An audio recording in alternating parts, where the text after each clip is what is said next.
साथियों नमस्कार। इस समय है ग्राम घटवाया में, जो डिस्ट्रिक्ट फर्रुखाबाद में पड़ता है, कामगंज के पास में पड़ता है।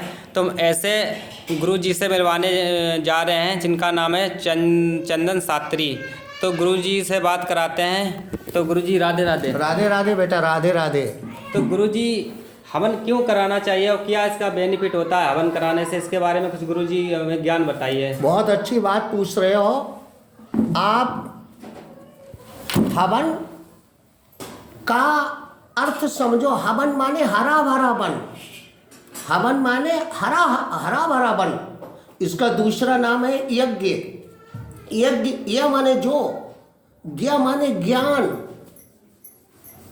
और जो ज्ञान हमको प्राप्त करना है हवन के माध्यम से। हम इस वायुमंडल जो हमारा है, जो हमारा एटमॉस्फियर है, इस एटमॉस्फियर में जो कार्बन है, जो विषैली गैसें हैं, जो पाप है, वो पाप को भस्म करता है। जो यज्ञ से ऊर्जा पैदा होती है। यज्ञ में हम घी का प्रयोग करते हैं, शहद का प्रयोग करते हैं, दूध का प्रयोग करते हैं, तरह तरह की वनस्पतियां और जड़ी बूटियों का हम प्रयोग करते हैं। तो प्रकृति का नियम है, it is the rule of the nature. प्रकृति का नियम है। क्या नियम है? प्रकृति की वस्तु हम प्रकृति को कैसे दान करें? अग्नि के माध्यम से वो ब्रह्मांड में चली जाती है। शब्द ब्रह्मांड में चला जाता है, कभी नष्ट नहीं होता है। आप WORLD जिसे वर्ल्ड बोलते हो, वो वर्ल्ड क्या है? वर्ल्ड ही तो है। WORD, वर्ल्ड माने शब्द, और शब्द में एल मिला दो तो वर्ल्ड माने संसार। उसी प्रकार से हम जब आहुति देते हैं, जिस देवता को, उस देवता को प्राप्त होती है। हम ब्रह्मांड में हर जगह पहुंचा सकते हैं यज्ञ के माध्यम से। यज्ञ क्या है? उसमें हम अग्नि के माध्यम से अपनी संकल्प शक्ति को मंत्र के द्वारा छोड़ते हैं। उसमें हम तरह तरह की सुगंधित पदार्थ, तरह तरह के इत्र, घी, इन चीज़ों को हम भगवान को प्रेरित करते हैं जी। और भगवान उसको ग्रहण करते हैं, भगवान प्रकट होते हैं। जैसे आप देखो, भगवान कृष्ण ने पांडवों की मदद के लिए राष्ट्रीय यज्ञ करवाया। भगवान श्री राम ने अश्वमेध यज्ञ किया। तो ये एक बहुत बड़ी बात है। हम तरह तरह के मंत्रों का प्रयोग करते हैं। ओम विश्वानि देव सवितरदुरितानि पराशव यद भद्रम तन्न आशव। ओम जयंती मंगला काली भद्रकाली कपालिनी दुर्गा क्षमा शिवा धात्री स्वाहा सुधा नमोस्तुते स्वाहा।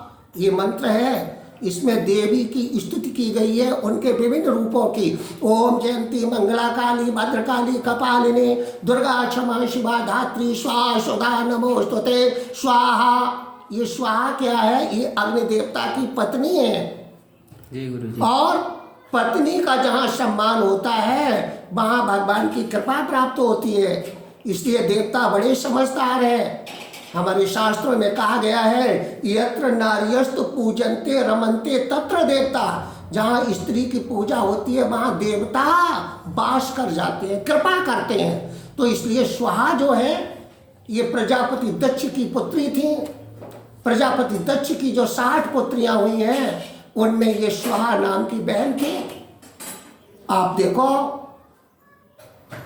कि स्वाहा के माध्यम से वो देवता ग्रहण करता है। हम जिस मंत्र का प्रयोग करते हैं, हम जिस भी मंत्र को चाहें, जैसे हम सूर्य भगवान की आहुति दें, ओम तत्पुरुषाय विद्महे प्रभाकराय धीमहि तन्नः सूर्यः प्रचोदयात्। ओम घृण सूर्याय नमः स्वाहा। ओम ह्रां ह्रीं ह्रौं स सूर्याय नमः स्वाहा। ओम अमृतांगाय विद्महे कलारूपाय धीमहि तन्नो सोमः प्रचोदयात् स्वाहा। ओम सौं सौंवाय नमः स्वाहा। ओम श्राम श्रीम सोम स चंद्रमसे नमः स्वाहा।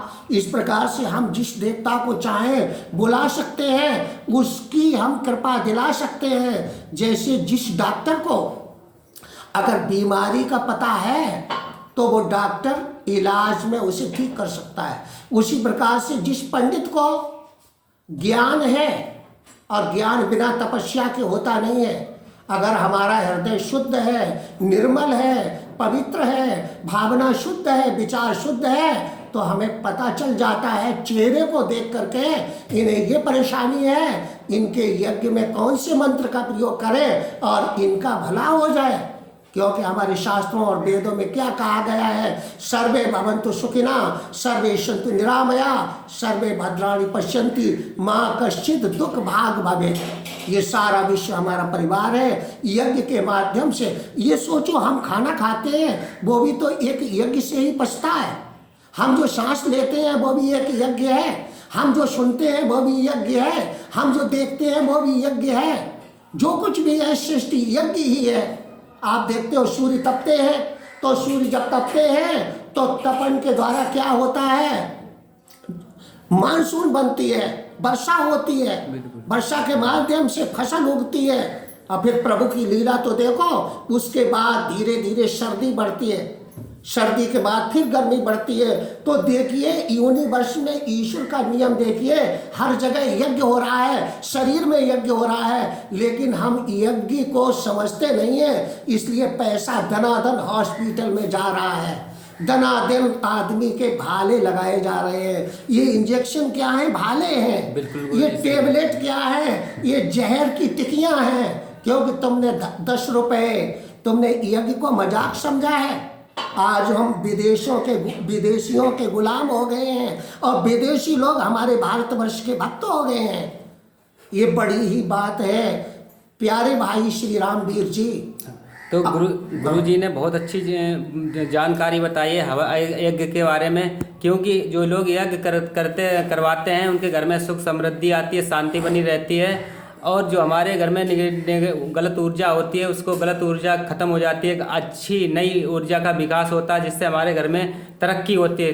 तो हर इंसान को यज्ञ करवाना चाहिए। गुरुजी राधे राधे, आपने बहुत अच्छी जानकारी बताई, इसके आप ज्ञान के भंडार हैं आपके पास। तो गुरुजी से जो भी मिलना चाहता है मिल सकता है। ग्राम घटवाया में, ये कायमगंज एरिया में पड़ता है, डिस्ट्रिक्ट फर्रुखाबाद में पड़ता है। गुरुजी राधे राधे। हाँ, सुखी रहो बेटा, चिरंजीव भव।